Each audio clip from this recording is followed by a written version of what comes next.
तो दोस्तों, आजकल ध्रुव राठी की वीडियो काफ़ी ज़्यादा वायरल हो रही है, जिसमें कि उन्होंने तानाशाही को लेकर मौजूदा सरकार पर काफ़ी सवाल उठाते। तो आइए देखते हैं इन सवालों में कितनी सच्चाई है और क्या इन सवालों का जवाब मौजूदा सरकार पर है।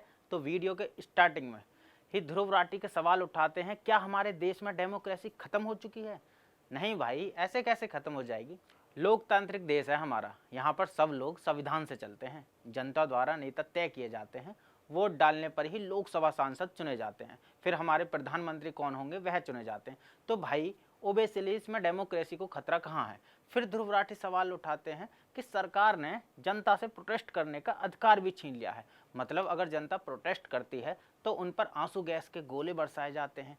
तो ध्रुव राठी जी, अगर आप इन आंदोलन करने वालों को किसान कह रहे हैं या फिर भोली भाली जनता कह रहे हैं, तो उससे पहले यह वीडियो देख लीजिए।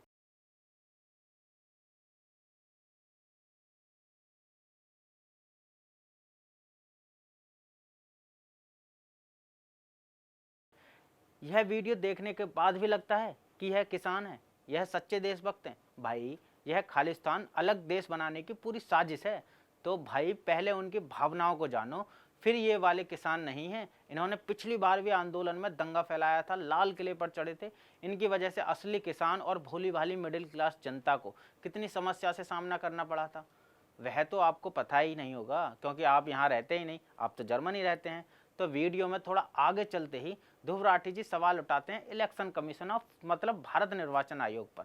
वैसे ऐसा कोई पहली बार नहीं हुआ है जो कि किसी यूट्यूबर या न्यूज़ चैनल या फिर चमचे या विपक्षी लोग जिन्होंने इलेक्शन कमीशन पर सवाल उठाए हों। ऐसा कई बार होता रहा है। लेकिन एक चौंकाने वाली बात यह भी है, यह सवाल सिर्फ वह उठाते हैं जहां पर बीजेपी की जीत हुई हो, लेकिन यह वहां पर सवाल नहीं उठाए जाते जहां पर बीजेपी की हार हुई हो। वहां पर ईवीएम मशीन सही हो जाती है, वहां पर इलेक्शन कमीशन ऑफ इंडिया सही काम करता है। और यह एक सवाल उठाते हैं, असम में बीजेपी लीडर एक मशीन उसकी गाड़ी में पाई गई।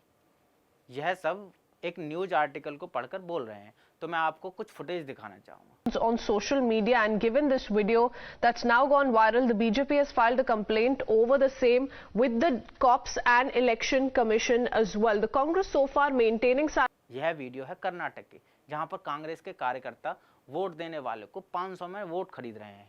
यह है कांग्रेस की असली सच्चाई। यह तो आपने कभी दिखाई नहीं। मैं मानता हूं कि कोई भी सरकार 100% सही नहीं होती, लेकिन यह डिपेंड करता है कि सामने वाले से कितनी सही है, सामने वाले के मुकाबले सरकार कितनी सही है। और फिर आप सवाल उठाते हो कि भाजपा ने 2019 लोकसभा चुनाव में कितना रुपया खर्च किया, लेकिन आप बीजेपी का तो बताते हो, चलो 12.65 बिलियन खर्च कर दिया, लेकिन आप कांग्रेस का क्यों नहीं बताते? उसने सरकार में ना रहते हुए भी 8 बिलियन रुपया चुनाव में खर्च कर दिया। दिक्कत आपकी सच्चाई बताने से नहीं है, लेकिन अगर आपको सच्चाई बतानी है तो दोनों तरफ की बताओ ना। एक को ही टारगेट करके बताना, यह तो कहीं ना कहीं आपको भी दलाल कर कहकर पुकारूं तो सही नहीं होगा। लेकिन लगेगा अगर आप एक को ही टारगेट करोगे तो मैंने आपके पूरी चैनल पर वीडियो देखी, ज़्यादातर मोदी के खिलाफ ही हैं।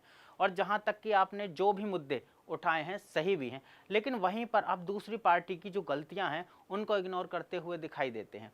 तो यहाँ पर आपको कहीं ना कहीं सुधार करना चाहिए।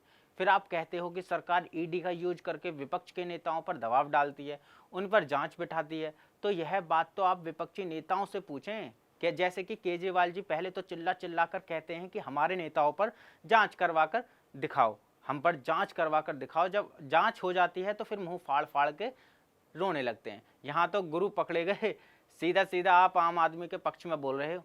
गुरु यही ईडी थी, तब कांग्रेस दबाव में काम कराती थी, और यही ईडी है जो बीजेपी के दबाव में काम करती है। तो गुरु सरकार जो होती है वह अपने तरीके से काम कराती है। आपको तो याद ही होगा जब अमित शाह पर ईडी की जांच बिठाई थी, तो गुरु दोनों तरफ की बोलिए, किसी एक तरफ की बोलने में कोई ज्ञान नहीं है। मैं ध्रुव राठी जी से बोलना चाहूँगा, आप एक तरफ मतलब कि एक तरफ की मत कहिए, आप सच्चाई के साथ रहिए। मतलब कि आपको अब मैंने पूरा आपका चैनल देख लिया, आपके पूरे चैनल पर तमाम बीजेपी के खिलाफ ही वोट है, मतलब बीजेपी के नेताओं के खिलाफ।